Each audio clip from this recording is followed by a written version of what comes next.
Assalamualaikum warahmatullahi wabarakatuh. Al-Fatihah.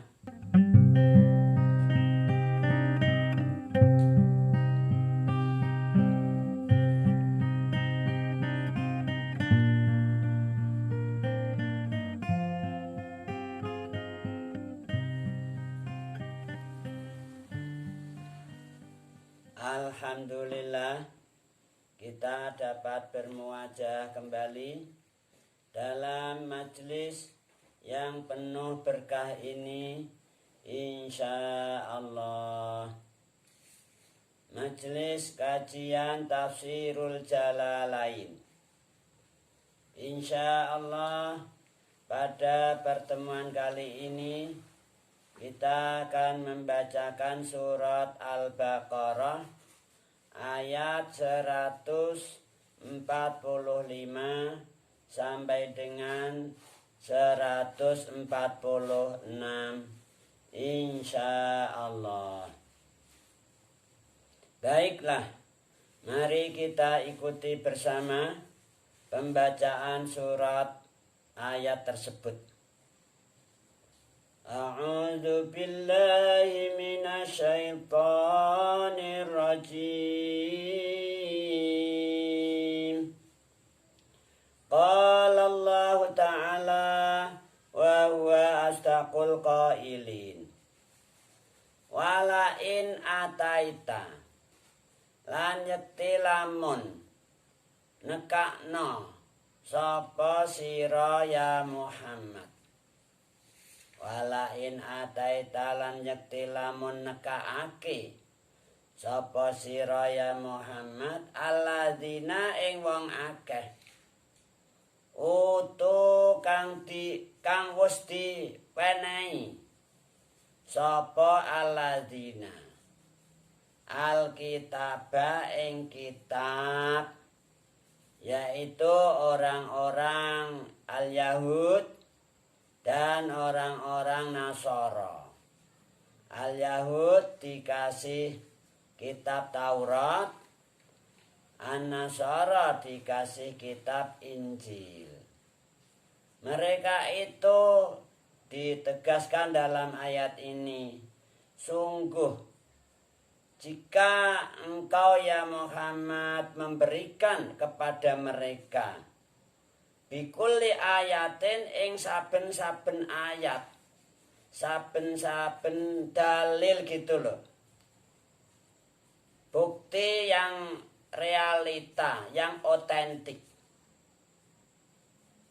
Ma tabi'u mongko ora gelem manut sapa alladzina utul kitab kiblataka ing kiblat ira ya Muhammad.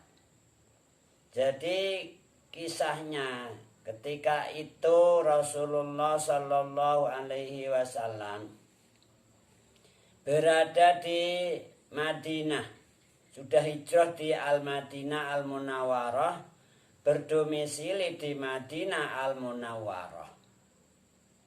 Sementara di sana banyak penduduk kota Madinah itu dari kalangan ahlul kitab, yaitu al-Yahud wa Nasara. Banyak di sana. Di awal-awal Rasulullah berada di Madinah, itu ketika sholat, Rasulullah Shallallahu Alaihi Wasallam diperintah oleh Allah agar kiblatnya menghadap ke Masjidil Aqsa, yaitu di Baitul Muqaddas di Filastina atau Palestina. Tapi perintah menghadap kiblat ke Masjidil Aqsa itu enggak berlangsung lama, yaitu sekitar 16 bulan. Wakila 17 bulan. Rasulullah sholat di Madinah Al-Munawwarah itu selama 16 bulan, wakila 17 bulan. itu menghadap ke Masjidil Aqsa atas perintah Allah gitu loh. Karena di sana banyak ahlul kitab, banyak orang Yahudi yang sangat sangat fanatik untuk senantiasa menghadap kiblat mereka, yaitu di Masjidil Aqsa. Jadi Rasulullah disuruh menghadap ke sana ketika awal-awal di Madinah. Namun kemudian pada suatu ketika terjadi bulan Rajab. Waktu itu Rasulullah Shallallahu Alaihi Wasallam sholat duhur baru 2 rakaat berjamaah sama para sahabat. Baru dapat 2 rakaat turun perintah, turun wahyu. Fawalli wajhaka syatral masjidil haram. Pada ayat sebelum ini Rasulullah diperintah agar menghadapkan wajahnya lurus ke arah Masjidil Haram, yaitu Ka'bah Al-Musyarrafah. Maka sekaligus seketika itu Rasulullah langsung putar balik, kiblatnya menghadap ke Masjidil Haram, yaitu lurus Al-Ka'bah Al-Musyarrafah. Maka masjid tersebut selanjutnya dalam sejarah Islam dikenal dengan Masjidul Qiblatain, masjid 2 kiblat. Karena dalam sejarah pernah Rasulullah Shallallahu Alaihi Wasallam sholat dalam satu sholatan menghadap 2 kiblat. 2 rakaat yang pertama menghadap kiblat ke Masjidil Aqsa di Palestina. Rakaat ketiga keempat ini menghadap ke Masjidil Haram, lurus Ka'bah Al-Musyarrafah. Maka itu masjid selanjutnya dikenal dengan Masjidul Qiblatain. Rasulullah dikenal sebagai Imamul Qiblatain. Nah, di saat itu terjadi komen-komen dari as-sufaha, orang-orang yang bodoh, yang enggak mengenal firman-firman Allah atau wahyu-wahyu Allah. Rasulullah dikomen macam-macam, yaitu yang diterangkan dalam ayat sebelum ini, saya qulus sufaha'u minan nasi ma wallahum an qiblatihim allati kanu 'alaiha. Ini Rasulullah sebelum ada komen yang menyakitkan itu sudah dikasih informasi oleh Allah. Sudah dikasih tahu lebih dulu. Muhammad, orang-orang bodoh itu akan mengomentari kamu. Akan kowar-kowar gitu loh. Kalau bahasa sekarang itu kowar-kowar. Muhammad ini kenapa berpaling dari kiblatnya? Orang-orang mukmin juga berpaling dari kiblatnya yang mereka hadapi. Muhammad ini bingung kali. Nah, lagi stres ini Muhammad. Jadi waktu itu banyak komen yang menyakitkan Rasulullah. Tapi Rasulullah nggak sakit hati, nggak kaget gitu. Karena sebelum terjadi peristiwa itu, Rasulullah sudah dibocori, sudah dikasih wahyu oleh Allah. Apa yang akan terjadi, komentar-komentar yang akan terjadi, Rasulullah sudah dikasih tahu lebih dulu oleh Allah. Jadi ya nggak kaget, nggak apa, nggak sakit hati, nggak loro hati. Nah, ini terjadi zaman dulu. Akhirnya banyak juga orang yang murtad karena menganggap Rasulullah ini Muhammad ini nggak bisa dipercaya. Orang bingung, orang pelin-pelan, orang yang nggak punya pendirian dan lain sebagainya. Nah, kemudian ini ayat, wala in ataital ladzina utul kitab bikulli ayatin ma tabi'u qiblatak. Sungguh Mat, andaikan kamu kasih mereka itu, orang-orang yang komen-komen tadi loh, kamu kasih segala macam ayat yang menunjukkan atas kebenaran kamu, mereka tetap nggak mau ngikuti kiblat kamu. Ma tabi'u qiblataka. Itu awal mula Rasulullah berada di di Madinah, peristiwa perubahan kiblat dari kiblat arah Masjidil Aqsa dikembalikan ke arah Masjidil Haram, yaitu Ka'bah Al-Musyarrafah. Banyak akhirnya orang yang keluar dari dari Islam, jeung Nabi Muhammad dianggap enggak dapat dipercaya. Akhirnya mereka enggak mau mengikuti kiblatnya Rasulullah. Dan itu berlanjut ila yaumil qiyamah, sampai sekarang juga gitu. Mereka enggak mau mengikuti kiblatnya Rasulullah. Ahlul kitab ya al-Yahud wa Nasara. Maka dalam ayat yang lain ditegaskan walan tardo angkal yahudu walan nasara hatta tattabi'a millatahum.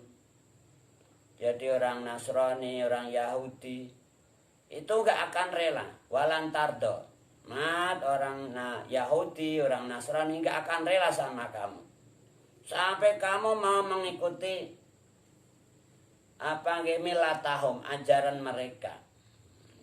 Dan itu berlanjut seterusnya ila yaumil qiyamah. Qala Allah Ta'ala wa huwa astaqul qailin wa ma anta lan ora utawi sira ya Muhammad bitabi'in iku wong sing anut qiblatahum ing kiblate alladzina utul kitab. Demikian juga kamu ya Muhammad enggak mau mengikuti kiblatnya mereka Ahlul Kitab, yaitu Al-Yahud, kiblatnya di Al-Masjidil Aqsa yang ada di Palestina.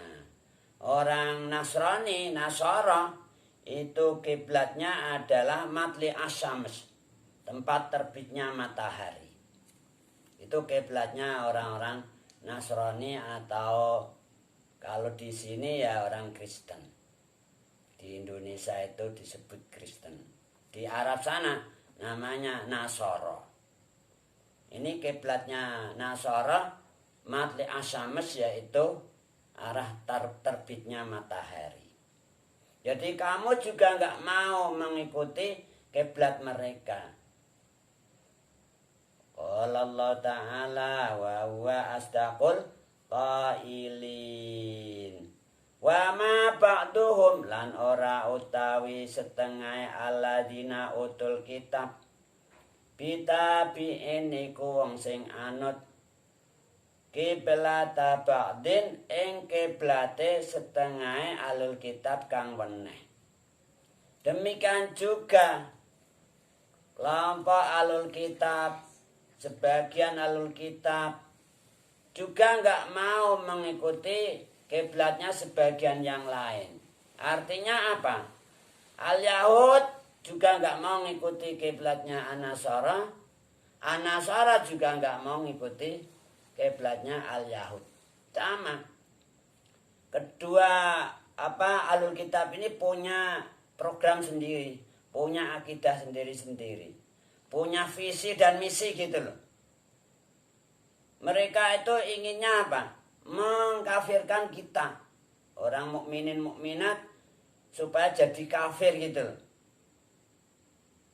Ditegaskan dalam ayat yang lain, Allah berfirman, A'udzu billahi minasyaitonir rajim. Wadda katsirum min ahlil kitabi law yaruddunakum min ba'di imanikum kuffara.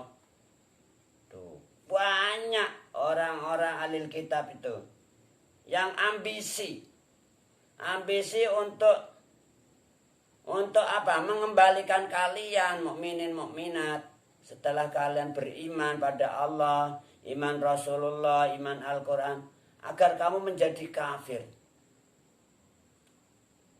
Dan itu berlanjut ila yaumil qiyamah. Orang Yahudi pengennya dunia ini jadi Yahudi semua. Namanya Yahudisasi. Orang Nasrani juga gitu, punya visi misi. Misinya apa? Untuk menasranikan dunia juga. Maka antara Yahudi Nasrani ini nggak akan bertemu. Wa ma ba'duhum bitabi'in qiblata ba'd. Dalam ayat ini ditegaskan sebagian alul kitab tidak mau mengikuti kiblatnya sebagian yang lain. Qala Allah Ta'ala wa huwa asdaqul qailin wala ini tabakta lan nyekti lamun anut sapa sira ya Muhammad ahwa ahum ing pengajake ahlul kitab wala ini tabakta lan nyekti lamun anut sapa sira ya Muhammad. Jadi mula-mula yang didhawuhi ya Kanjeng Nabi Muhammad sallallahu alaihi wasallam. Selanjutnya ya umatnya semua.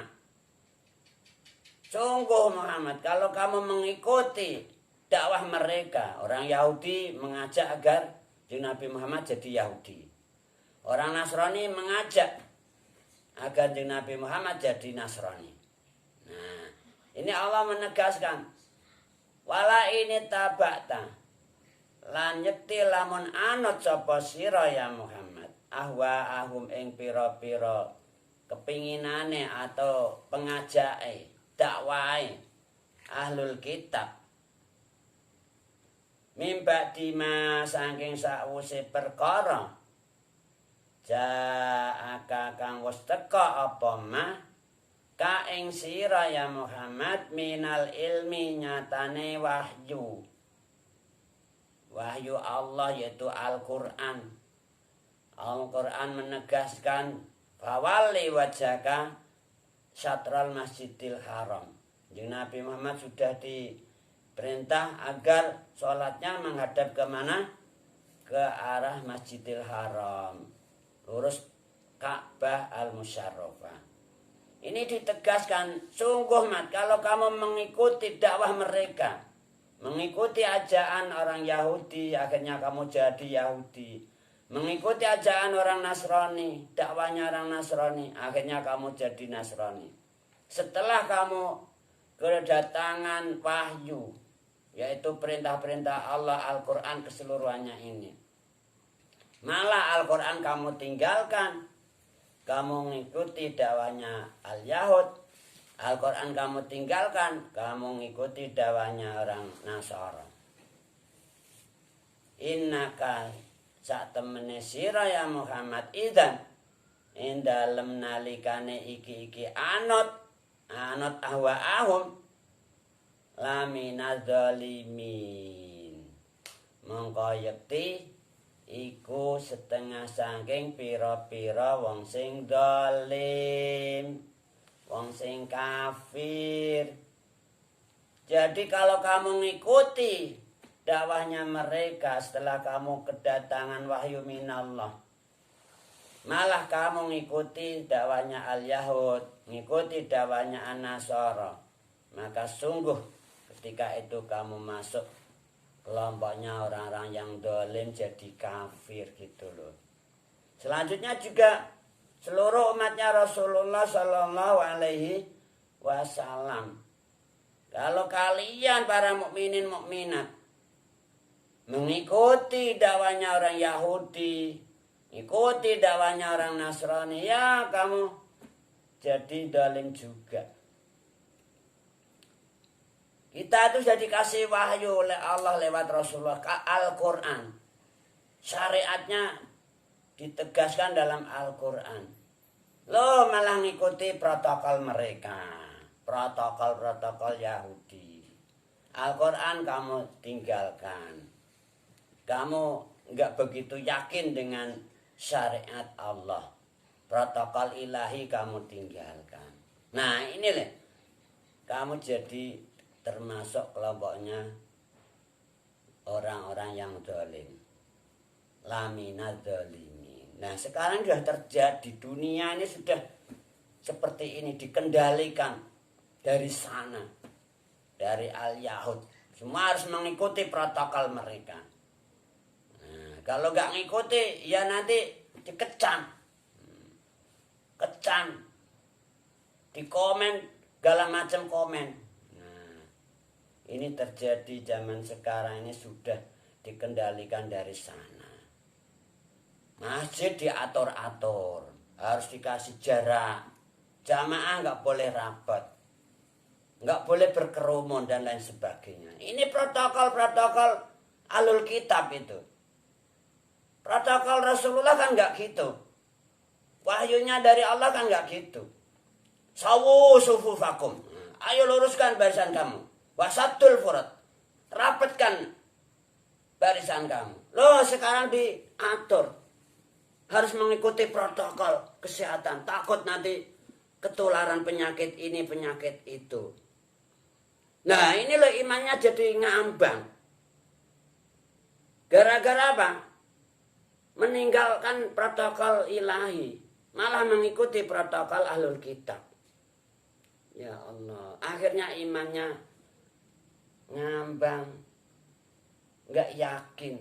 Masuk innaka idzan lamina zalimin. Jadi nggak ada penyakit ini, penyakit itu yang menular atau membahayakan tuh nggak ada. Allah udah bilang dalam satu firman-Nya, qul la yusibana illa ma kataballahu lana wa maulana wa 'alallahi falyatawakkalul mu'minun. Surat At-Taubah ayat 51. Katakan oleh kamu, gak akan membahayakan, gak akan menyentuh pada kita apa saja, apa itu namanya corona, apa koroni, apa yang lain.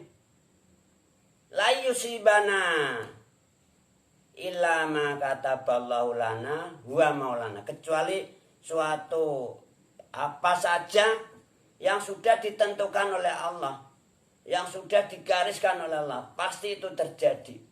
Kalau nggak ditentukan Allah nggak akan terjadi, nggak akan menimpa gitu loh. Nah ini loh keimanan harus kita pegang teguh. La yusibana illa ma kataballahu lana huwa maulana wa 'alallahi falyatawakkalul mu'minun. Jadi Allah itu yang melindungi kita. Maka sebagai orang mukmin harus tawakal Allah. Ya kita berusaha, tapi jangan sampai kemudian ada rasa yang gimana nanti kalau ketularan ini harus denggang jarak antara si asbir 1,5 meter, sholatnya direnggangi. Nah ini loh, akhirnya protokol ilahi dikalahkan. Mengikuti protokol ahlul kitab ini terjadi seluruh dunia, enggak di Indonesia tok ini. Nah ini loh, wala ini tabakta ahwa'ahum min ba'di ma ja'aka minal ilmi innaka idzal laminadz zalimin. Allah sudah menegaskan, Allah yang bilang enggak hoax nih, enggak hak. Dzalikal kitabul la raiba fi. Nah, terserah kita lah selanjutnya. Kita harus bisa menjaga keimanan kita. Jangan sampai kita itu hilang imannya atau tipis, ngambang. Kita harus yakin bahwa segala sesuatu yang terjadi itu karena kehendak Allah. Karena sudah ditentukan oleh Allah. Qala Allah Ta'ala wa huwa asdaqul qailin. Semoga kita semua senantiasa dilindungi oleh Allah. Keimanan kita, ketakwaan kita, dzurriyyah kita, leluhur kita, seluruh ahbab kita, mukminin mukminat, muslimin muslimat, al-ahya'i minhum wal amwat. Alladzina, rupane wong akeh. Ini dolimin itu alladzina rupane wong akeh ataina kang wis paring sapa ingsun Allah hum ing alladzina alkitaba ing kitab, yaitu al-Yahud, an-Nasara. Mereka dikasih kitab. Yahudi dikasih kitab Taurat, an-Nasara dikasih kitab Injil. Mereka tuh zalim itu. Gak mau iman dengan Nabi Muhammad, gak mau iman Al-Quran. Kafir tuh namanya. Kalau kamu anak mereka, ya jadi zalimin juga gitu. Yarifuna kale podo ngerti, podo kenal sapa alladzina hu ing jeung Nabi Muhammad. Mereka tuh tahu persis siapa itu Rasulullah sallallahu alaihi wasallam. Kama yarifuna kaya oleh podo ngerti sapa ahlul kitab atau alladzina abnaahum ing pira-pira anak-anake alladzina. Jadi mereka itu sebenarnya mengenal Rasulullah sallallahu alaihi wasallam, tahu Kanjeng Nabi Muhammad sallallahu alaihi wasallam sebagaimana mereka tahu terhadap anak-anaknya. Justru taunya kepada Kanjeng Nabi Muhammad itu lebih kuat, lebih yakin gitu loh daripada mereka mengenal anaknya. Mereka mengenal anaknya itu hanya dhani, hanya menduga aja. Karena ada kemungkinan itu bukan anaknya, anak dari orang lain. Ada perselingkuhan juga. Tapi mereka kenal jeung Nabi Muhammad itu lebih yakin. Karena dituangkan dalam kitab mereka, kitab Taurat, kitab Injil, ditegaskan keberadaan Rasulullah Sallallahu Alaihi Wasallam. Tapi dalam realita kehidupan mereka angas, nggak mau iman jeung Nabi Muhammad. Dolim itu namanya. Kalau kalian mengikuti mereka, ya kamu termasuk kelompok mereka. Sekarang ini sudah tererosi nih kita nih keimanannya. Gara-gara kena protokol ini loh. Protokol ilahi dijauhi. Protokol mereka ditaati. Ya Allah. Astagfirullahaladzim. Wa inna fariqan lan satemene golongan suwiji minhum saking alladzina layak tumuna yakti iku padha ngumpetake sapa fariq al haqqa ing perkara kang hak, yaitu tentang Kanjeng Nabi Muhammad disembunyikan. Kitab Taurat, kitab Injil direvisi. Hal-hal yang berkaitan dengan Nabi Muhammad disembunyikan, digalete, disensor gitu loh. Wahum ya'lamun, wahum kale utawi farik ya'lamun, iku padha ngerti sapa farik. Mereka tahu atas tindakannya menyembunyikan tentang sifat-sifatnya Rasulullah Sallallahu Alaihi Wasallam yang dituangkan dalam kitab Taurat maupun kitab Injil. Cuma qala wallahu a'lamu bissawab. Naqtadim bil hamdalah. Alhamdulillahi rabbil alamin. Assalamualaikum warahmatullahi wabarakatuh.